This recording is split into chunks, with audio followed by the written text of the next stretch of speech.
Hello, everyone. Let's talk about direct democracy. And while this is sort of generally simpler than our representative democracy, we come to it later because it doesn't fit particularly well into the various things we look at for reasons that I hope will become clear.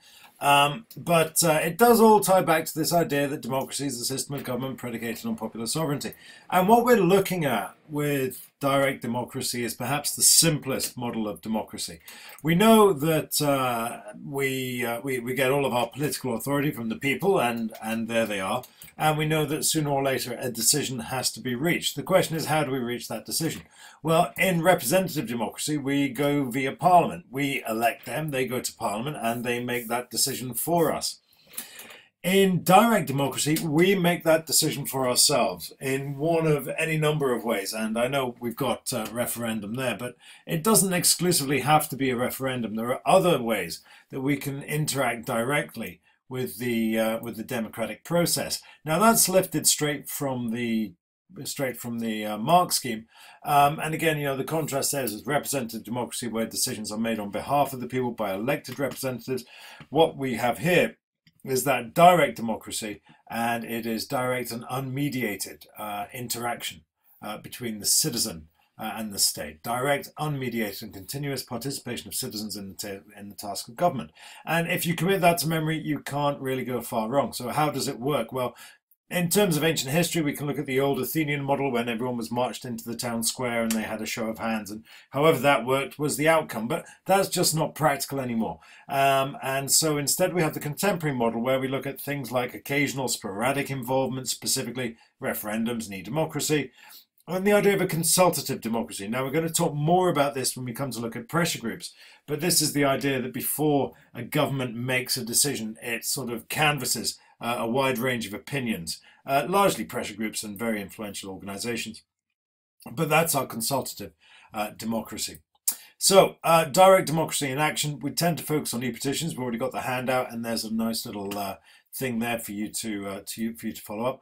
Other examples of direct democracy, consultative democracy, and these are policy forums and focus groups, and we'll come to look at them in much more detail when we look at pressure groups. So let's just push that one down the road a little bit. That ties into the big conversation and big society. Essentially, that's synonymous with this idea of policy forums and group and focus groups.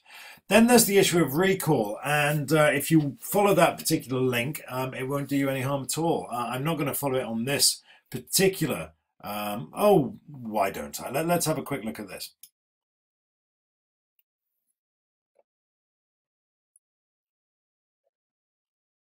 If it's going to work, of course.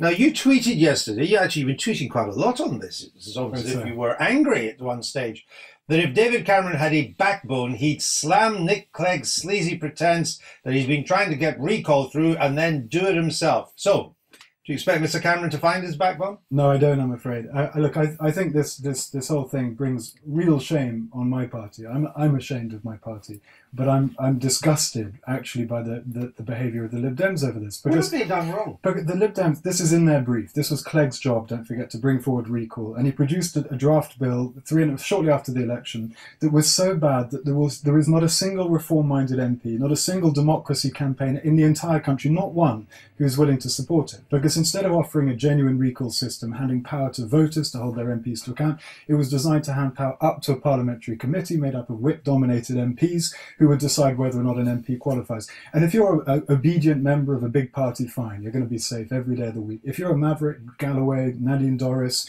myself, you could say, Caroline Lucas, you haven't got a hope in that. It was totally anti-democratic. It wasn't a small step towards recall, it was a big step backwards in terms of our democratic evolution. It was an appalling piece of legislation. I'm thrilled that that has been dropped. What I'm less thrilled about is that the principle itself has been dropped. This recall was the only promise we all made in the heat of the expensive scandal running up to the last election, the only reform proposal we made that would genuinely have empowered voters. Everything else was nonsense. This would have enabled voters to hold their MPs to account even in safe seats, and people knew that and they were looking forward to it. Could David...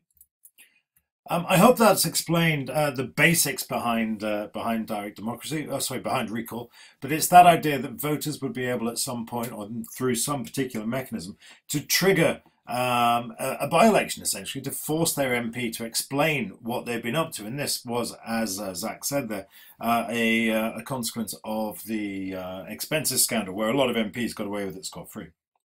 So that's recall.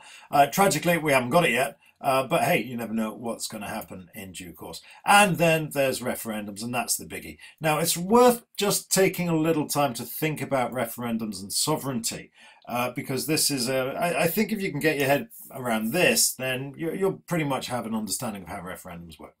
So how do referendums work? Well, the first point is that the government decides if there's going to be a referendum. Nobody else really can do so. And so you could argue that this is an example of policy sovereignty. Again, we've got government here setting the agenda. Okay, there's a lot of debate. No one's really sure what we want to do here. So let's ask the people. So that's a question of policy. Government decides to ask the people what the people think. We then have Parliament passing a law that describes the referendum. All referendums are described by law. In other words, let it be passed that we will hereby have an election, or have a referendum, sorry, on a certain day discussing a certain topic. And so that, of course, is an example or a manifestation of legal sovereignty. The people then make the decision, and you could argue that that is a manifestation of political sovereignty.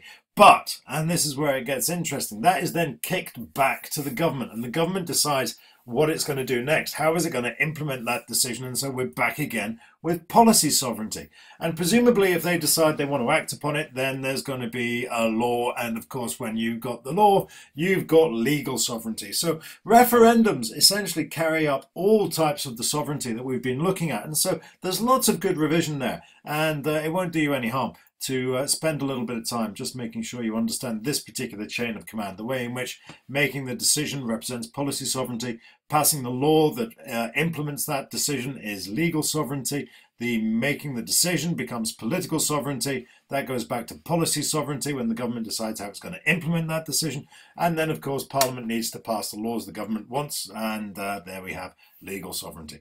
My, what fun. Anyway, that's referendums and sovereignty. So here is the legal background to referendums in the UK. Do you need to know this? Not massively, apart from this last bit. Before the Blair administration, we'd had 4 referendums in the UK, and since then we've been going kind of referendum crazy. And the reason why that's the case is a really interesting discussion that I hope we can have in class at some point soon. So we've got PPERA, the Political Parties, Elections and Referendums Act, which sets out how referendums are going to work, who's going to be charged with running them. And as I said on the previous slide, referendums are established or described by an Act of Parliament. The exact wording is specified in the bill, which means essentially that it's determined by government. And then the Electoral Commission just basically passes that and says, yeah, we're happy with that or not. Anyway, there we go. So, important UK referendums. We start off in 75. Should the UK remain part of the European community? And that was the whole country, and they said yes. In 79, Scotland and Wales were asked if they wanted a referendum, and they said no to both. Or both, rather, said no. In 97, they tried again, and it was, should the Scottish and Welsh Parliaments exist? Should the Scottish and Welsh Parliaments have tax-varying powers? And, well, you can see the answer there. Yes in Scotland, a weak yes in Wales, and as it happened, the Welsh Parliament didn't really want tax-varying powers, and so they didn't get them. Should there be an elected mayor of London and the Greater London Authority? 74% of that thought it was a good idea, but look at that turnout. That's really, really rubbish. And certainly if we look at the turnout there and here, it's, sorry, here and here, clearly we're on the slide, and that I'm afraid is a feature of referendums in the UK. Not in the Northern Ireland Assembly, Northern Ireland referendum in 98, should they accept the Good Friday Agreement. I think that's pretty comprehensive. Then it gets really interesting. The regional assembly referendums. Now these are really, really interesting because very, very infrequently will the government ever invite the public to make a decision where they haven't already engineered the outcome. And the Blair administration was profoundly surprised by this referendum in North East England, and immediately it binned other referendums planned in other northern constituencies. So that was a very, very interesting one. The thing you need to understand about referendums really is that they're basically conjuring tricks. no matter which card you think you're picking, you wind up picking the card the magician wanted you to pick. And so often when you're faced with a question in a referendum, it's the unpalatable against the reasonably palatable. There's only one possible outcome that can come from it, which is one of the reasons why the government has stalled so much on the EU referendum. They've got no idea which way that's going to swing. And it's one of the reasons why they nearly got caught out on the, not on the AV referendum. That's a very good example of being offered the unpalatable alternative. And we'll explain that in class. But in 2014, Scottish independence, the government got that very wrong. They anticipated that it was going to be an overwhelming yes. And then when the outcome came, when the final decision, or in the run-up to the final event, things were looking very, very close, and they started to panic a wee bit, and they pulled out all the stops. Pending UK referendums, as I said, the government doesn't know which way this one's going to swing, and so we've got a firm commitment to one in 2017. It's not legally binding. There's no law forcing Parliament to have its referendum, or indeed forcing government to have a referendum. Of course, Parliament being sovereign, it's not bound by its own law. But government, on the other hand, is bound by law. And we don't have a law. All we have at the minute is a firm commitment to a referendum in 2017. So we'll find out what happens there, and watch as government panics as that gets closer and closer. These are the various arguments in favour of referendums, and they're pretty compelling. It's a pure form of democracy, yes. It encourages political participation, political awareness. It can be used to overcome obstacles, and Northern Ireland is a very good example of that. And it can be used to supply closure on divisive issues. And certainly if we do vote on the EU, then that, one way or the other, should put that argument to bed for a little while. On the other hand, they're unsustainable. You simply can't go around doing them all the time. And they're inconsistent with representative democracy. And they're rarely proposed on issues where the outcome is uncertain. As I said, the EU one is one that the government would rather not have. Timing is at the discretion of government, so government has the whip hand. They can pass this thing at a timing propitious to it. And again, the same with the wording, and hence it tends to be a loaded question. That was certainly the case in '99 in Australia, and it was certainly the case in 2011 when the people were offered the choice of AV, which nobody wanted. Some issues perhaps are too complicated, the public too not sufficiently informed. Arguably that's the case with the EU, people really don't know. And there's also the idea that the government can use these to bully Parliament, and I think that's going to be the case certainly with the EU, as long as the government gets the result it wants. There is the issue that we could have the tyranny of the majority, which is one of the reasons we don't have many majority referendums in the UK. They're a clumsy form of democracy at best. Worse yet, I suppose, is the tyranny of the voting majority. Go back and look at those turnouts on the important referendums page. There is further the argument that it rather cheapens democracy, which is sort of tied up with this issue of representative democracy. This is what we do. We elect these people so they can make decisions for us. So if they're turning around and saying, well, we can't decide, you guys decide, then frankly, the whole point of representative democracy is a bit of a sham. And as I mentioned earlier, turnout is consistently low. We do have to talk a little bit about e-petitions, and I think we've kind of done that. E-petitions, something the examiners get very excited about, but frankly nobody else does, because there's no guarantee that it's going to happen. There's no guarantee that the government is going to pay any attention to the outcome, and essentially it's a form of e-democracy that looks great, but when we pry into it, it's profoundly disappointing.